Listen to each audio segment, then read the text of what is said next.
How's it going there, flat picker? My student Johnny sent me this clip a few months back, and I was so excited to find this nugget of music theory gold inside of this epic Billy string solo. So what are we even looking at here?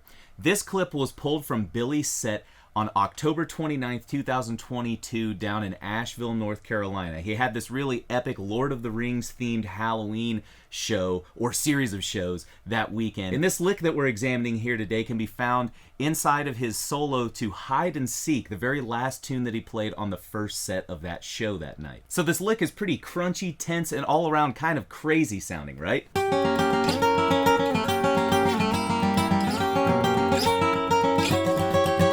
So what demonic tones does Billy happen to be unlocking in this moment to get us on the edge of our seats like that? Well, my friend, today we are going to be examining the diminished seventh chord. A lot of us know what a diminished chord looks like on the guitar, but we don't really know what the music theory is behind this, let alone how to exploit diminished chords to get this really sweet tension and release mechanism like Billy is using in his solo here.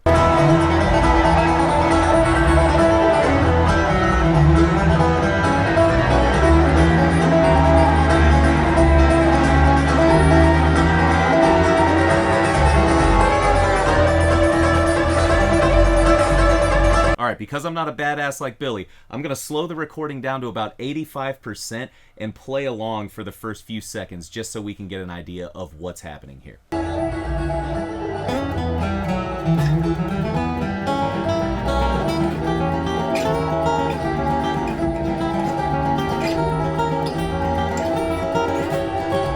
So you can see there's one chord shape that Billy tends to be grabbing. So that's one element to this lick. We've got this diminished chord shape that's happening in the left hand. And then in the right hand, he's doing a cross-picking pattern. Okay, that's cool that he's using a diminished chord in the left hand, but that shape doesn't look like the one that I know. So what even is a diminished chord? Using intervals or scale degrees, we would be left with something that looks like this. A root note, a flatted third, a flatted fifth, and a double flatted seventh, or diminished seventh. Well, that's crazy. I've never heard that term before. A double flatted seven simply means a note that is 3 half steps behind the root note. Well, isn't that just a natural 6th degree? And you would be correct. But to maintain the proper spelling of the chord, we need to view that note as a 7th. One interesting thing, if we look at diminished chords as a root, flat 3, flat 5, and double flat 7, if we measure the intervals between all of those notes right there, every single interval that we come up with is a minor third. Root to flat 3, minor third. Flat 3 to flat 5, minor third. Flat 5 to double flat 7, minor third. Double flat 7 to root, minor third. So why is this important? The diminished chord is a symmetrical chord, meaning if you find a diminished chord shape that you like,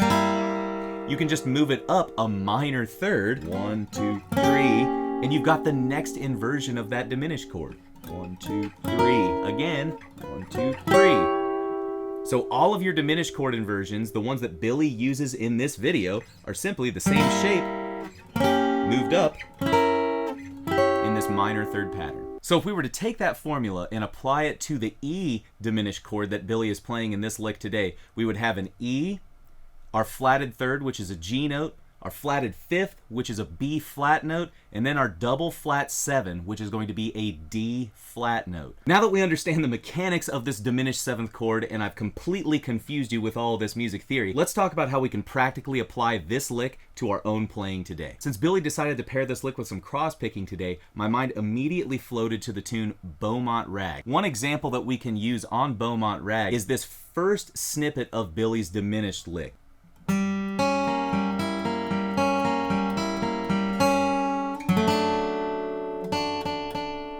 So that open B string resolves up by a half step to the root note of our D chord, or C chord if you're thinking in capo chord. So that's one way we can use this. Let's check that out at full speed.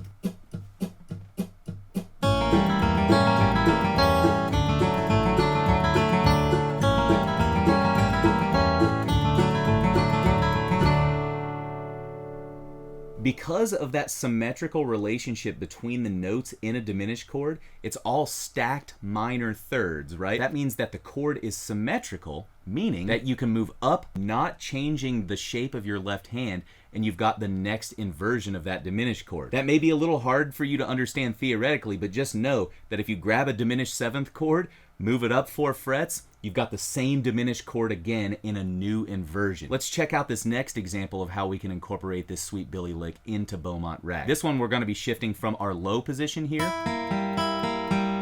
up to this one,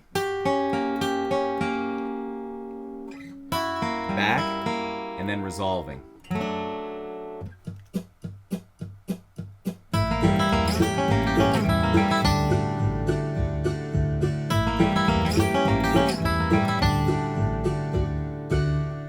Now, we can do that with all of the other inversions up the neck. Check it out.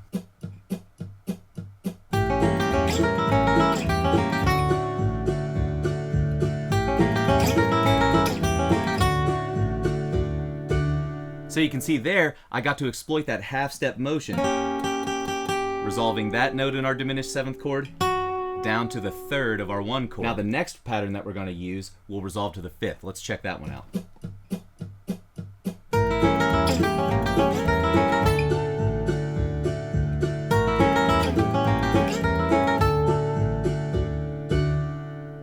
So there you have it, folks. A Sweet Billy Strings lick, a method for putting it into your own playing. If you like this lesson, be sure to like and subscribe, and check out that link below in the description to my guitar club. As a member of the guitar club, you get PDFs to all of our lessons and exercises here on the channel, as well as access to live monthly Q&A calls with yours truly, so you can ask me any of your questions about diminished 7th chords, harmonic minor modes, or anything else. Thanks so much for checking this video out, folks.